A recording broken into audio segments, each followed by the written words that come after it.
Yes, okay, traders. So, ni siku nyingine tena na ni wakati mwingine ambao tunaenda kuzungumza kidogo. Kuna kitu kidogo nataka kuzungumza. Leo ni tarehe 1 ya mwezi wa kwanza mwaka 2025. So, ni siku ya kwanza kabisa ya mwaka. Na mwaka jana pia na miaka ya nyuma pia huwa mara nyingi mwanzoni mwa mwaka kama hivi tunaweza kuwa na video moja hapo ya ni maelezo tu kupata uelewa wa kitu fulani kwenye kutrade forex. So mwaka jana pia tulikuwa tumezungumzia kuhusiana na mtaji sahihi unaohitajika kwenye kutrade forex. Na imani tunaweza kaenda, ilikuwa kati ya tarehe 2 haikuzidi tarehe 6 nadhani ndipo video hiyo ilipokuwa kwa YouTube. So kila mmoja anaweza kuwa na comment zake kwamba ndio unaeleza huo mtaji na wewe ndio una trade hivyo sijui nini. Kwa kulikuwa na vitu vingi sana, lakini angalau na imani kuna watu waweza kufunguka kuweza kujua ni kitu gani ambacho kinaweza kufaa ukitaka kutrade. So leo tunaenda kuzungumzia kuna hii picha. Hii ni mwanzo tu wa kile ambacho tunaenda kukifahamu, ambapo hii inaeleza maisha ya trader, kwamba traders wengi wanaweza kuwa wanaishi maisha ya namna gani. So traders lifestyle. Hii picha iko rahisi sana, inaonyesha tu namna gani labda traders wengi huwa wana tabia hiyo wakiwa wana trade. Kwa mfano, huyu trader alikuwa amenunua hapa, kwa soko likawa linaenda kwenye uelekeo wake, maana yake alikuwa yuko kwenye faida.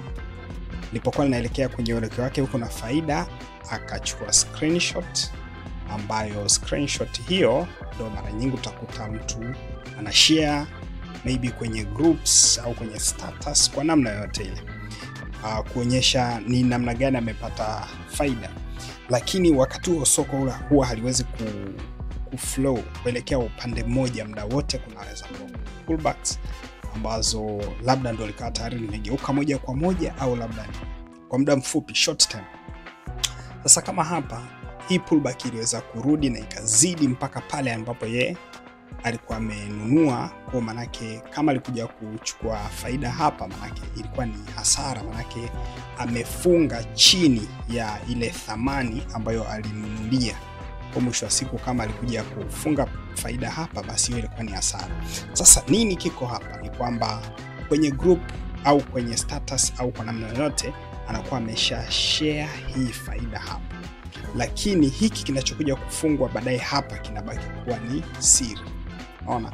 Kwa sasa ni vitu ambavyo sio kwamba wote ndio wanafanya hivyo, na sio kwamba nani labda anafanya hivyo, lakini iko hii huwa inatokea. Wako traders ambao wanafanya vitu kama hiyo.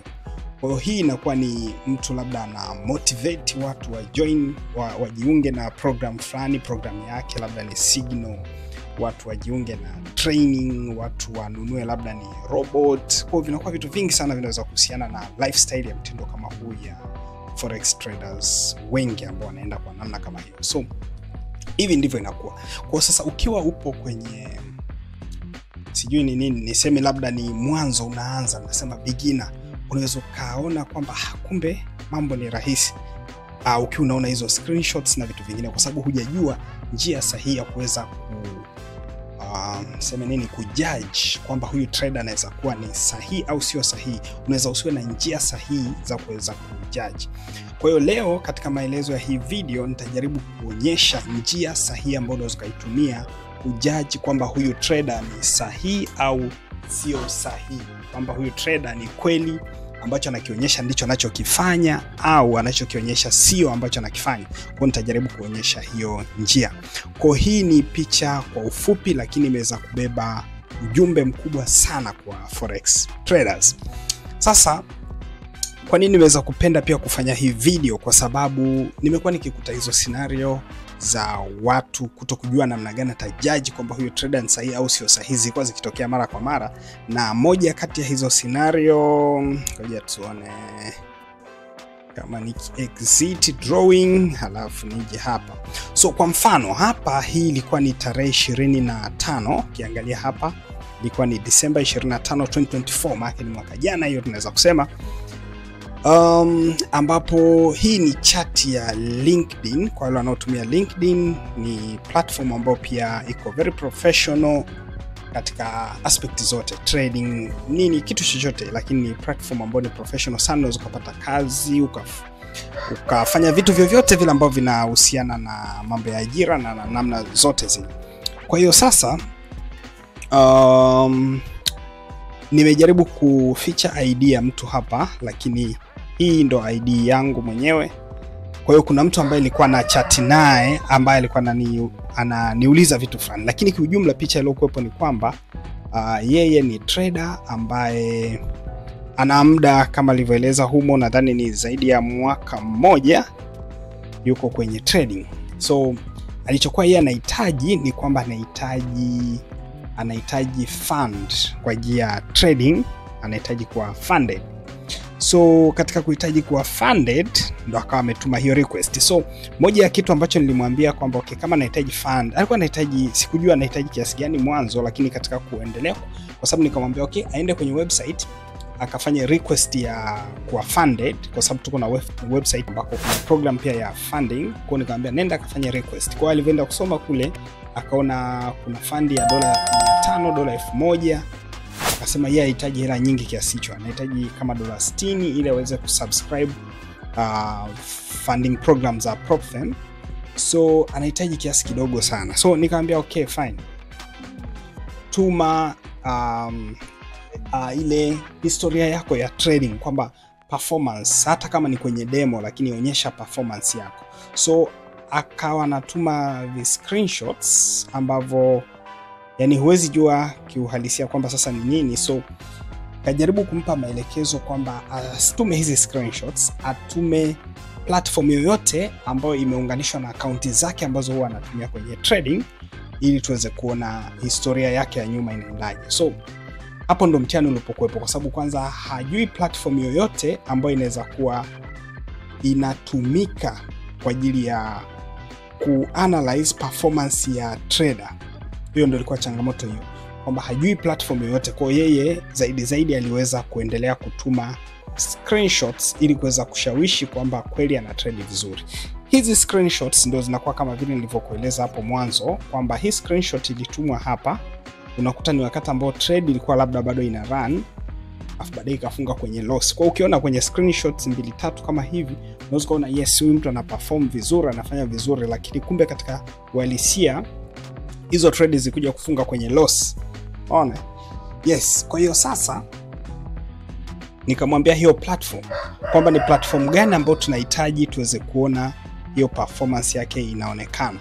Sasa okay, kwa wale ambao labda na wewe pia umekuwa ukiamini screenshots na namna nyingine, hii sio professional kwenye forex au masoko mengine yoyote ya online. Hii haiwezi kuwa professional sana kwamba utatuma screenshots na uweze kueleweka. Kama unahitaji serious kazi ambayo ni serious kwenye forex, labda account management au nini, ziko zinatangazwa kazi nyingi, wanahitaji previous performance ambayo iko professional. Kwa hiyo moja kati ya platform ambayo unaweza kutumia inaitwa MyFXBook. Utaenda kuiangalia hiyo, utabonyeza hapo kwenye MyFXBook.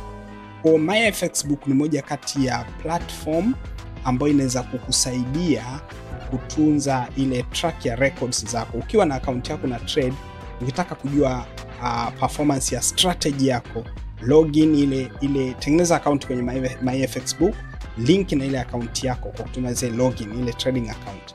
Moja kwa moja tunaweza kuona okay, strategy yako ina performance gani, faida zikoje kwa kila wakati. Kila kitu kitakuwa analyzed hapo. Kwa kama bado hujajua, nenda angalia hii platform. Na hii platform ndio kipimo pekee. Ukikutana na mtu yote anasema kwamba yeye ana trade forex, yuko profitable, anakuonyesha pesa, kwa sababu moja ya changamoto pia wengi, ukiona pesa unajua huyu ni faida ya forex, lakini kumbe kuna watu anaongea forex lakini yeye anafanya biashara ya magari, anaongea forex anafanya biashara ya nyumba, sijui ni viwanja, vitu gani. Kwa kuna mchanganyiko huko pale katikati. Kwa kama hujui unaweza kaamini. Kwa cha msingi, kama mtu anaongea forex, muombe tu profile yake ya MyFXBook uweze kufanya review, uone performance yake, hata kama ni mwezi mmoja, miezi miwili, mingapi, lakini unaweza kujua hii strategy yake inafanyaje, na amedeposit ngapi, amewithdraw ngapi. Kila kitu kinakuwa kiko kwenye MyFXBook. Kwa ndivyo mambo yanavyoenda. Jitahidi kujua vitu vidogo kama hivi ambavyo vitakusaidia. Kwa mfano niliweka pia hapa MyFXBook kwa mfano kwa akaunti zetu ambazo tunazo. Kwa mfano hapa nimeka ilikuwa ni kwenye link yenye account mbili. Kuna account ambayo ni Asam Forex, ni general account kama joint, alafu kuna account ambayo ni personal. Hiyo ni moja kati ya account ambayo ni personal kwa sababu una link brokers tofauti. Kwa hizi mbili ziko kwa broker mmoja, lakini bado ziko ambazo ziko pia kwa brokers wengine. So hii ni Asam Forex kama joint ambayo ni $26 na hii ni Leslie ambayo ni $700 ambayo ni personal.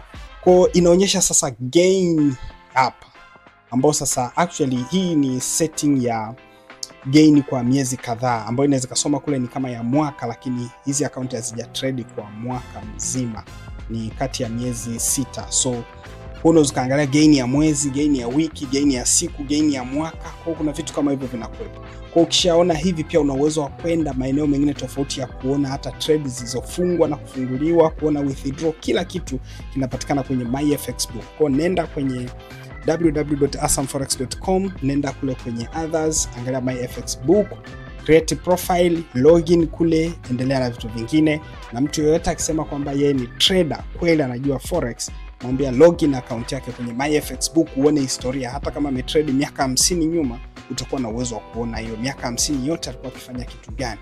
Hiyo ndio inaitwa forex, na hicho ndio ni moja kati ya kipande cha msingi ambacho nimewapa mwanzoni mwa mwaka kabisa, leo tarehe 1. Kwa kuna vitu vingine ni vingi sana, nenda kule kwenye website, tutajifunza vitu vingi zaidi, viko pale kwenye website yetu. Kwa kama utakuwa na comment, weka kwenye comment section. Kama na swali, una kitu unataka kujua, weka kwenye comment section. Asante sana.